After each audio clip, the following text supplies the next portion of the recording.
So first responders and gut issues.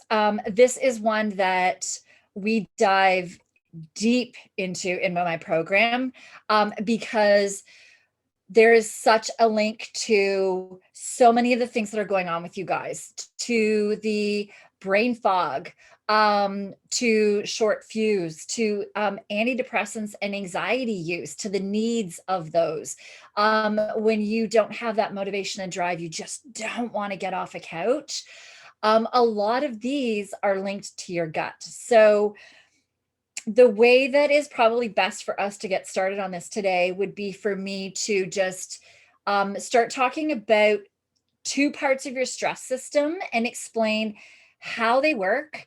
And then we'll dive into how they start getting into all of these gut issues for you guys.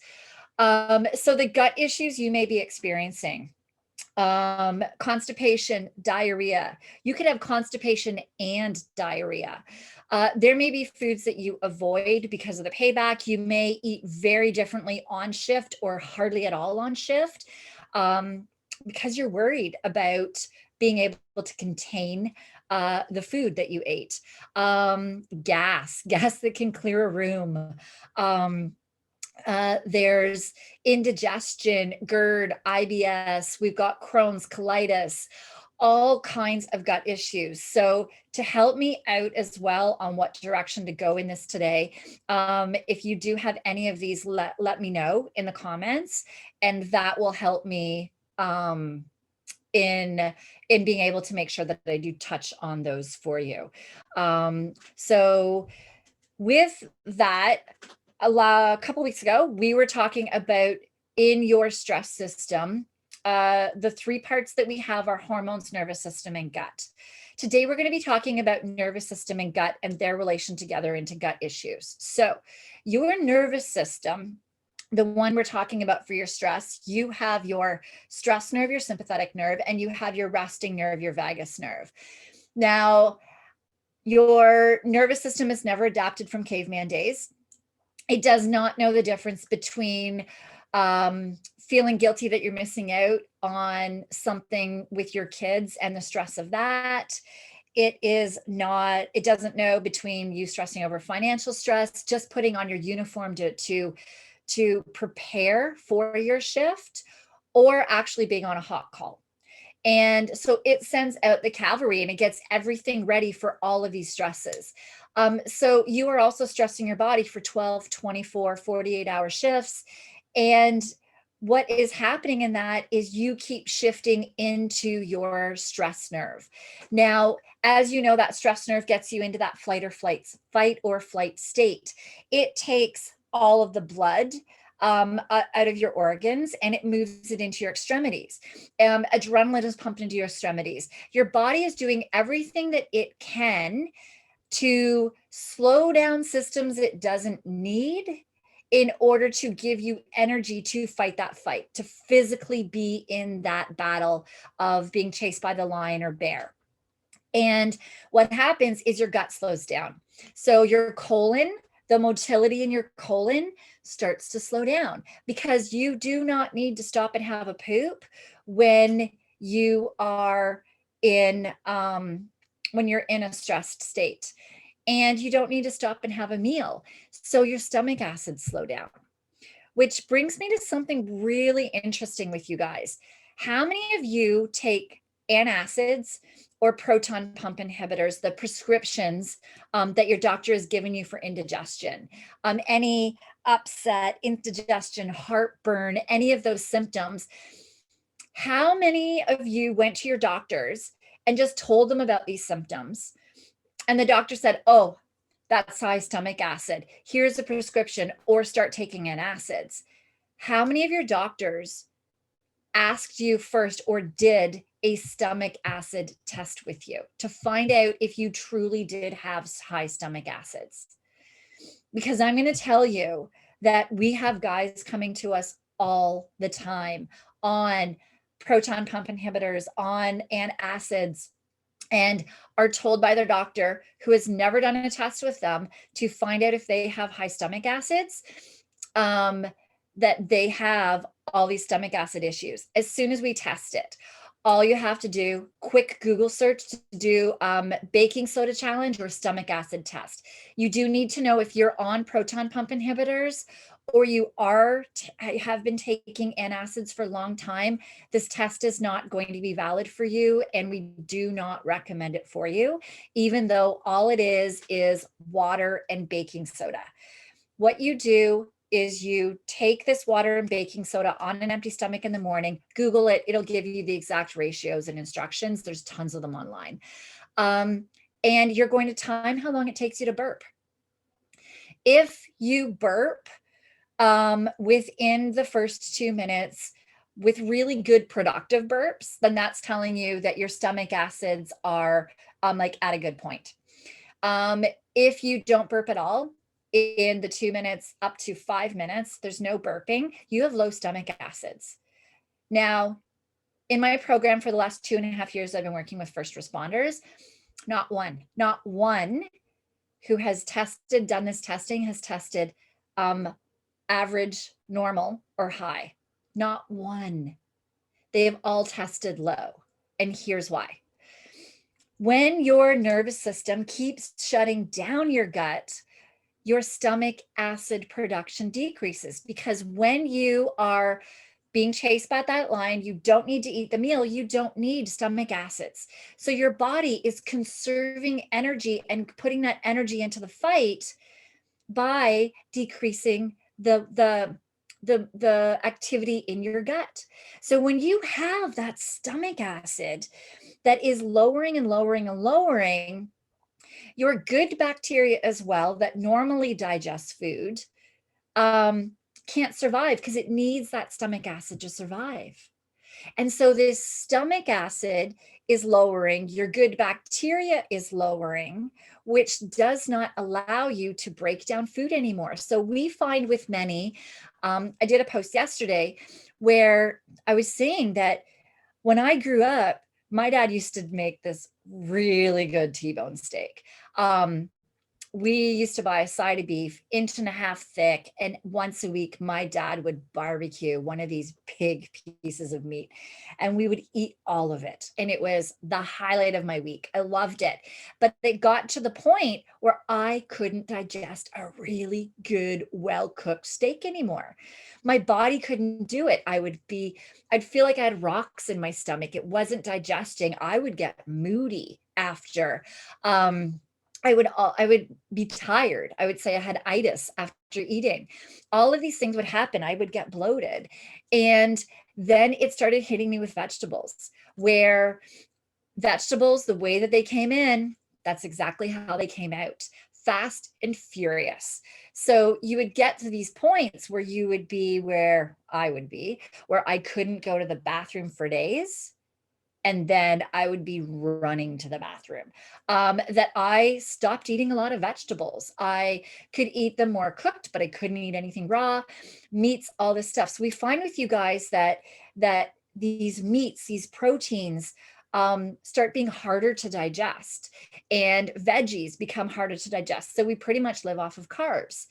And what happens with that is when your stomach acids are low, when your good bacteria is low, bad bacteria starts taking over, and it thrives off of sugar and carbs. So we often see also a lot of huge carb and sugar cravings. I could not resist a bag of chips. Anything like a pizza, you would put a pizza in front of me and I would have to eat the whole thing. I'd feel sick and gross after, but I couldn't stop eating carbs. If they were anywhere, walk by a bakery, I'd need to grab carbs. Everywhere that I went, I needed to get carbs and sugar, because that's what these bacteria eat. I would be known, my background, as you guys know, is as a personal trainer, 25 years as a personal trainer.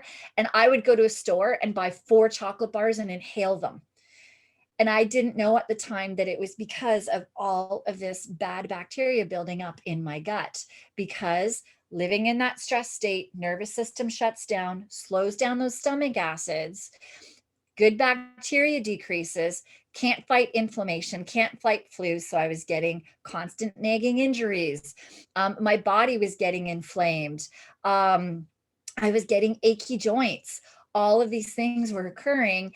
I was getting more colds and flus. Allergies hit me hard. Hay fever every single fall. I'd be taken out by hay fever.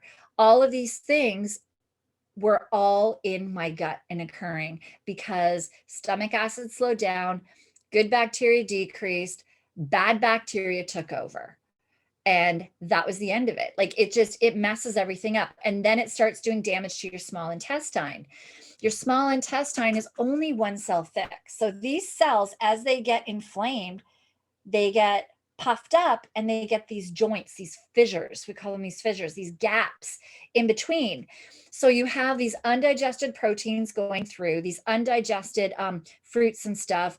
Things aren't being broken down in your gut. They're getting into your small intestine, and then they're all leaking through these gaps. So they go into your brain. They go into your joints. So we get arthritis, we get all these achy joints, we get injuries, we're getting a lot of anger, aggression, and ADHD. The number of guys in the last 6 months that have joined my program that in the last 2 years were diagnosed with adult onset ADHD, and all of them have gut issues, every single one of them. As we're starting to fix their gut, as they do the testing, we need to do certain testing to find out which bacteria are invading you, which parasites, which co-infections, there's all different things that could be happening in your gut when the stomach acids are low and your good bacteria can't be fighting things. So we need to figure that out. Once we figure that out, we go in and we fight these things. Their symptoms are going away. The aggression goes down, the anger goes down, all of the anxiety, that's the other one too. Anxiety is a big one. So your gut is responsible for 90% of your serotonin production. Serotonin is the happy, feel good. I actually want to go and socialize with people and talk to other people and get back to doing things that I used to love to do. It's that hormone. So a lot of the guys too, when they start before we start diving into their gut, they're where I was sitting on the couch, looking at my kids, saying like, holy crap, all I wanted was kids so I could teach them and hang out with them and be this great role model to them. And all I want to do is go in the other room and lay on my bed. That's all I wanted to do. I wanted to disengage with them. I had no energy, no motivation and drive. I look back and I most likely had depression symptoms. And once my gut got healed and my serotonin was able to start actually being produced more and more in my gut, was doing what it needed to do, and it started being distributed out through my body, all that went away. Now my family carries balls, and we always have a bag of balls with us everywhere we go. We're always kicking and playing with our kids. My husband and I met playing beach volleyball. That's our sport. And I couldn't even play anymore. It got to where on vacations, I didn't even want to bring a ball with us anymore. Normally we have a ball. If we have a volleyball, usually everywhere we go. So if the kids are playing, him and I are peppering. And we're back doing that again. We are constantly active all of the time. And I am interactive with my kids. I'm playing games with them instead of putting them in front of the TV because I have energy. And that's what happens to the guys too once we start working on their gut. They start being that parent they want to be. They start being that spouse they want to be. They start passing their exams for promotions because their brain is working better, because they have the energy, because the clarity is there. The gut, they do say, is your second brain. And the thing is that with your job, every time you're in that stress state and shifting into that nervous system, which we talked about, if you go to the video of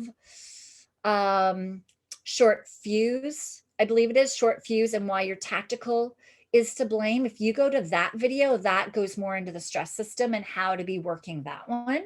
But we need to work that to slow down your gut, and we need to heal your gut.